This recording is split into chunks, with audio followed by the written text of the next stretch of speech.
second round of dialogues between the Venezuelan government and opposition sectors continue in Mexico.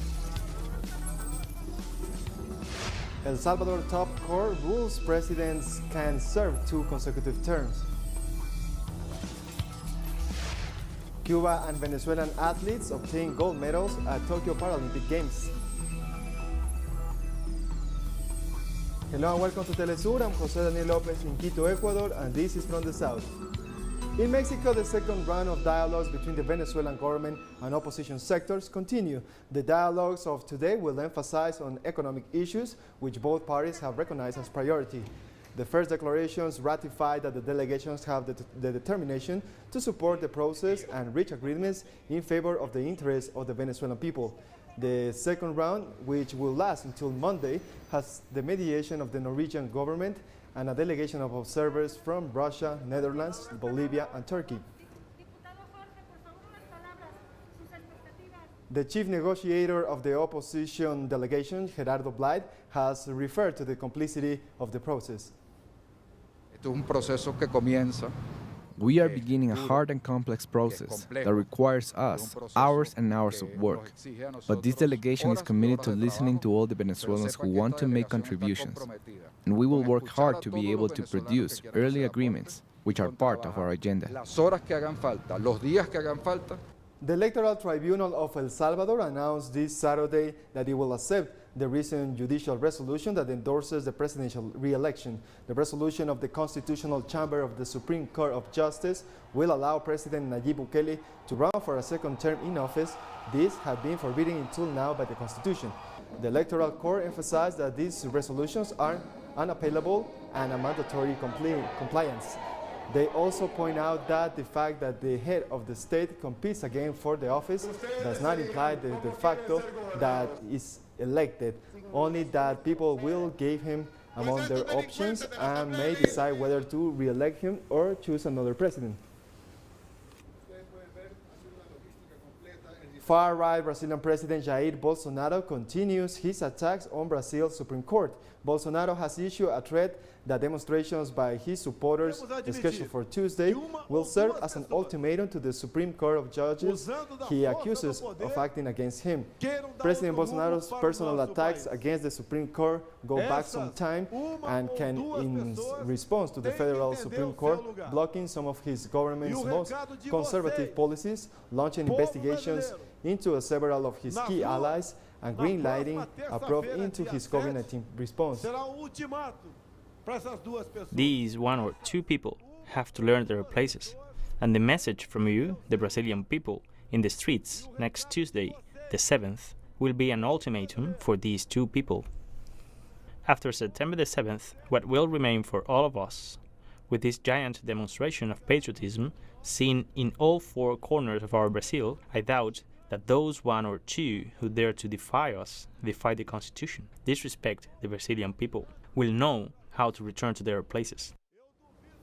In Bolivia, the families of the victims of the Sencata and Sacaba massacres announced that they will continue their mobilizations to demand justice for the crimes that took place in November 2019. The protesters marched on Friday, noting that the mobilization brings together all movements affected by the 2019 violence, and added that they are preparing a national census to identify all the dead, wounded, detained, and tortured during and after the coup staged against President Evo Morales. They stress they need to accelerate the judicial process to punish those responsible. Meanwhile, judges rejected a request presented by Yanine Añez's defense team for his release. The death toll after extensive flooding in northeast of the United States caused by Hurricane Ida has risen to at least 49. The states of New Jersey, New York, Connecticut, Maryland, and Pennsylvania saw tornadoes, record rain, and flooding. President Joe Biden on Thursday issued emergency declarations in New York and New Jersey, allowing for federal aid. The toll was highest in New Jersey, where 25 people died in heavy rains late Wednesday and early Thursday, while 6 more are missing. A majority of the people who lost their lives drowned after their vehicles were caught in flash floods, with some dying in their submerged cars and others getting swept away after exiting into fast-moving water. In Mexico, more than 560 homes have been affected by heavy flooding in the municipality of San Pedro Tlapaque after Friday's storm. According to municipal authorities, more than 500 homes have been affected in 8 neighborhoods of Tlapaque. However, they warn that this represents barely 30% of the damage count so far. In view of the situation, the government has set up some shelters to attend the people who cannot return to their homes. The Director of Civil Protection and Firefighters of Tlapaque informed that the evaluation of damages and analysis of needs are being maintained in order to fund the restoration of the affected streets and houses. Here, the water came up to about 80 centimeters, but there on that side, it's about 2 meters. Some got into our house, but not a lot, because we managed to put some sandbags out, but things were really bad. About 540,000 children in the southwest of Haiti are now facing the possible re-emergence of waterborne diseases. The United Nations Children's Fund warned on Friday. The severe conditions in the southwestern part of the country, where over 500,000 children lack access to shelter, drinking water, and hygiene facilities, are rapidly increasing the threat of respiratory infections and malaria, according to the UNICEF's representative in Haiti. The official stressed that without urgent action, even cholera, which has not been reported since February 2019, could re-emerge. More news in a minute. Stay with us.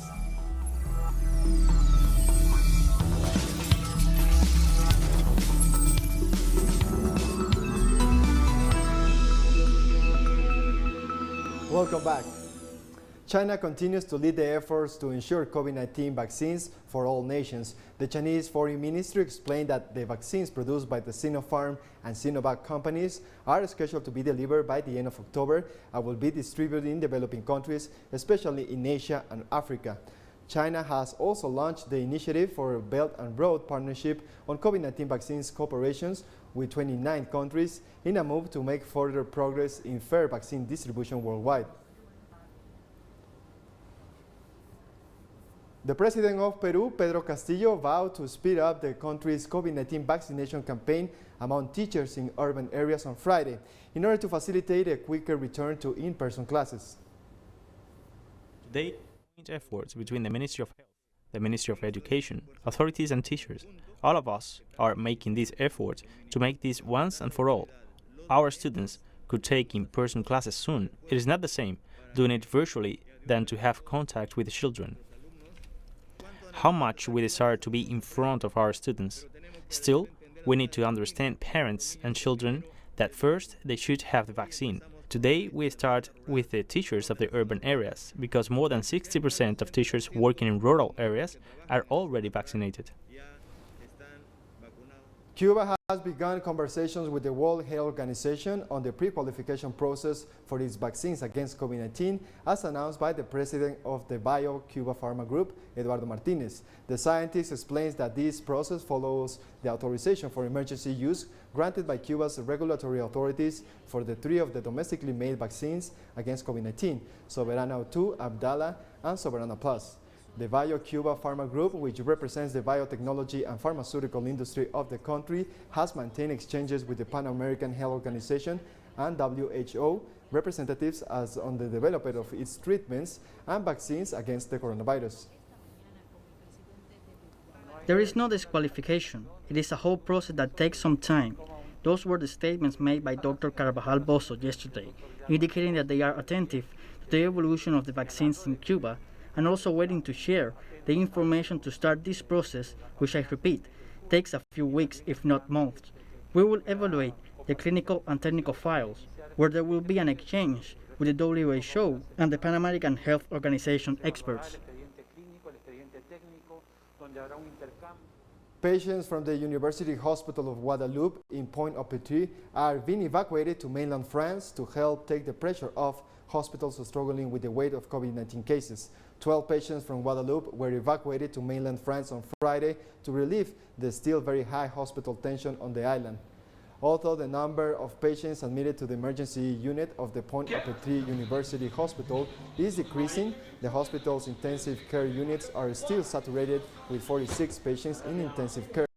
In total, 73 COVID patients are in intensive care throughout the archipelago since the start of the fourth wave. 52 medical evacuations have been carried out in order to relieve the different services, according to the regional health agency. I feel relieved that my mother can live. She's going to be able to have real care. She's going to be able to have a chance to live, because nothing is safe here. Unfortunately, nothing is safe. They do everything they can, but nothing is certain.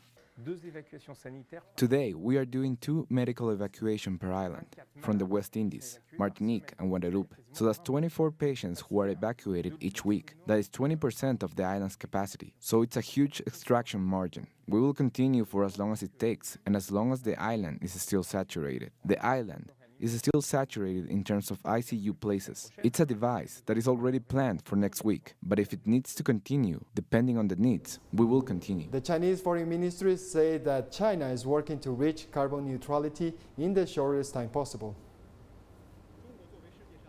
As the world's biggest developing country, China will achieve the world's reduction in carbon emission with the highest intensity in the shortest time in history. This fully demonstrates China's responsibility as a responsible major country. The United States should shoulder its responsibilities and conduct meaningful cooperation with other developing countries in the field of climate change. We hope that the United States side will view China and China-US relationship in an objective and rational way, remove the stumbling block on China-US cooperation on climate change, and push for more results in bilateral coordination and cooperation on climate change based on the principle of mutual respect, equality, and mutual benefit. The world's biggest biodiversity summit since COVID-19 opened in the French city of Marseille on Friday. French President Emmanuel Macron urged world leaders and institutions to safeguard biodiversity as they work to curb climate change. The right for biodiversity is also an element that makes it possible to respond to the consequences of climate change and to move forward more quickly there too. These fights are essential fights not only for the good health of the planet, but for the survival of indigenous peoples, and therefore the fight for biodiversity against climate change. It is fighting for these people who, for centuries, sometimes millennia, have preserved these spaces that globalization has shaken up. And so, we can see clearly, a virtuous circle exists, and it is for a simple reason. Until now, we have also underestimated the economic impact of nature. The German capital of Berlin hosted its annual Festival of Lights display for the 17th time. Many projections and installations feature themes such as sustainability and carbon neutrality. The festival is taking place in various Berlin neighborhoods and includes the famous Brandenburg Gate and Potsdamer Square, as well as extending to train stations, ministries, and embassies. The event runs through September 12th. Still in Germany, the thousands of people have gathered Saturday in Berlin to demonstrate against racism in support of climate action and wealth redistribution. Social organizations, including the student climate group Fridays for Future and left-wing political parties, march under the banner Inseparable. The participants say that not enough is being done to protect the planet. Right-wing radical parties are eroding the democratic system, and pluralism is in danger. The protesters' demands include healthcare investment, more workers' protections, better social housing, and global access to COVID-19 jabs. I am here today to show that areas such as health and existential areas such as housing cannot be left to the open market because this doesn't cater for proper care, but only for the maximum profit at the cost to people like us. That not enough is being done to protect our planet, that right-wing radical parties are eroding our democratic system, and that pluralism is in danger. And we have more stories coming up after one last break, so stay tuned.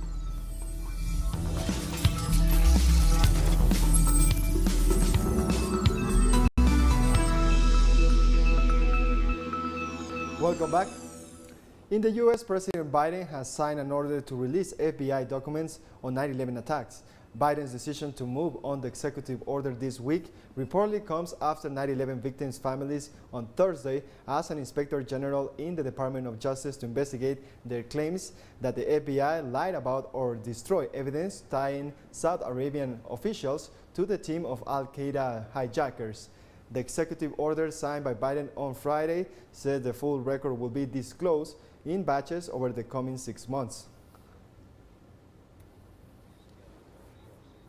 Protesters have rallied in front of the presidential palace in Kabul to demand that the new Taliban leadership respect women's rights. A document was distributed calling for Afghan women to be granted full rights to education and participation in the country's social and political fields.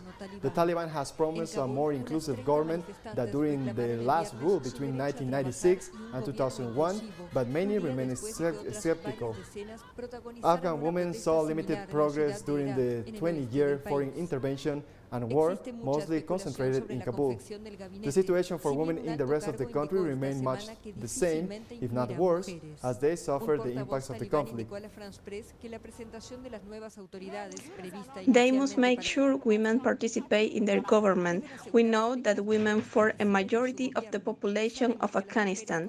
If they are not prepared in areas like education, health, and politics, and do not have a role in these areas in our society, so the world will not recognize us. They will not hear our voice.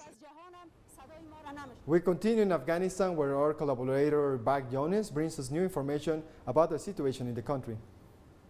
There are contradictory reports from Afghanistan about the reality of the situation in the Panjshir Valley. The Taliban movement confirmed its control over several important areas of the valley, while Panjshir tribal leaders make it clear that they have managed to repel the Taliban attack and that Panjshir is still under their control, not under Taliban control. This is one of the most complex security dossiers, especially considering that the U.S. agreement with the Taliban has not been accepted by several Afghan parties, such as Panjshir leaders and other Afghan leaders who led the country, such as Amrullah Saleh, former vice president in former President Ashraf Ghani's administration, who continued to insist on fighting the Taliban, so much so that they considered them as an occupying force to be dealt with. Pakistan sent a high-level intelligence delegation to the Afghan capital, Kabul, headed by General Faiz Hamid Chowdhury, to discuss issues of major national security concern. The main theme is border security, and armed insurgent organizations such as ISIS-Daesh and Baloch rebel groups that have taken refuge in Afghanistan. The Pakistani delegation will also discuss with senior Taliban officials ways to enhance security and intelligence cooperation. This visit is believed to be the first of its kind from the Pakistani side and is of great importance to both Pakistan and Afghanistan. This coincides with an accelerated Chinese-Afghan rapprochement, especially after Taliban spokesman Zabihullah Mujahid announced that China is now considered Afghanistan's main partner, which shows that there are important agreements to be implemented soon between Afghanistan and China, which could include Afghanistan in one of China's most gigantic One Road, One Belt projects. British Foreign Secretary Dominic Raab held talks with his Pakistani counterpart in Islamabad on Friday as both sides seek to shore up their interests in Afghanistan. These are evolving. They're nothing certain yet, but they're evolving. And we are both hoping that they evolve in the right direction, the direction of peace and stability. You want that, I want that, the region wants that, the world wants that. I'm also pleased to announce that today we're releasing the first tranche of that extra aid money that I mentioned. We are sending up to £30 million of life-saving support to Afghanistan's neighbours, and that will include Pakistan, so that there is the money to provide the basics, the shelter, the household necessities, the sanitation for those who come across the border. The Taliban has made a series of undertakings, and some of them are positive at the level of words, but we need to test them and see that they translate into deeds. Can't do that unless we have at least some channel of dialogue. Meanwhile, the European Union announced it will engage with the Taliban on an operational basis in Kabul in order to oversee evacuations. European Foreign Policy Chief Josep Borrell said on Friday that Taliban must form an inclusive representative government in Afghanistan, allow free access to humanitarian aid, and also allow foreign nationals and Afghans at risk to leave the Central Asian country. A delegation from the government of Lebanon arrived in Syria on Saturday to agree on the details of an agreement for the import of electric power. The Lebanese ministerial delegation is the first to arrive in Syrian territory since the beginning of the war in the country 10 years ago. The meeting is aimed at finalizing the conditions for the import of electric energy from Jordan and natural gas from Egypt through Syrian territory. The negotiations are complex due to the influence of the United States, whose unilateral sanctions against Syria condition the success of the project. Lebanon is suffering from a severe fuel shortages and frequent power outages that are paralyzing public services and commercial and industrial activities. The two sides discussed the tough conditions that both countries face, especially when it comes to issues of electricity and gas. The Lebanese side asked if it was possible for Syria to help Lebanon by bringing Egyptian natural gas and Jordanian electricity through Syrian territory. The Syrian side welcomed this request and reassured Lebanon of the readiness of Syria to fulfill it. The two sides agreed to continue looking into the technical details. International experts praised China for sharing technological achievements with countries along their Belt and Road, saying that improvements in the digital trade services will boost the development of many economic sectors. The remarks follow President Xi Jinping's speech at the Global Trade in Services Summit of the 2001 China International Fair for Trade Services. In his speech, Xi said that China will create more possibilities for cooperation by scaling up support for the growth of services sector in Belt and Road partners countries and by sharing China's technological achievements with the rest of the world. How these technologies can be used to really improve the way we operate today. I think that China is going to be playing a very, very significant role in this respect. And this is going to impact on travel, it's going to impact on tourism, it's going to impact on manufacturing, it's going to impact even on exploration, whether it is mineral exploration in the ground or space exploration, because these technologies are technologies that have the capacity to be able to give us information and data that the eye cannot see, but that technology can uncover. In other news, Latin America shows its sports potential at Tokyo's Paralympic Games with the latest gold medals obtained by Cuba and Venezuelan athletes. Cuba and Omara Duran broke the world record of the 200 meters and conquers its third gold medal after having obtained the first place in the 100 and 400 meters in athletics. Meanwhile, Venezuelan Lisbeth Vera won her second gold medal in the 200 meters category T47. With only one day to end the Tokyo's Paralympic Games, Venezuela seals its best participation in this competition with 7 medals, 3 gold, 2 silver, and 2 bronze. And with this, we come to the end of this news brief, but remember you can find this and many other stories as always in our website at telesurenglish.net. And join us on social media, Facebook, Twitter, and Instagram. For Telesur English, I'm Jose Daniel Lopez. Thank you for watching.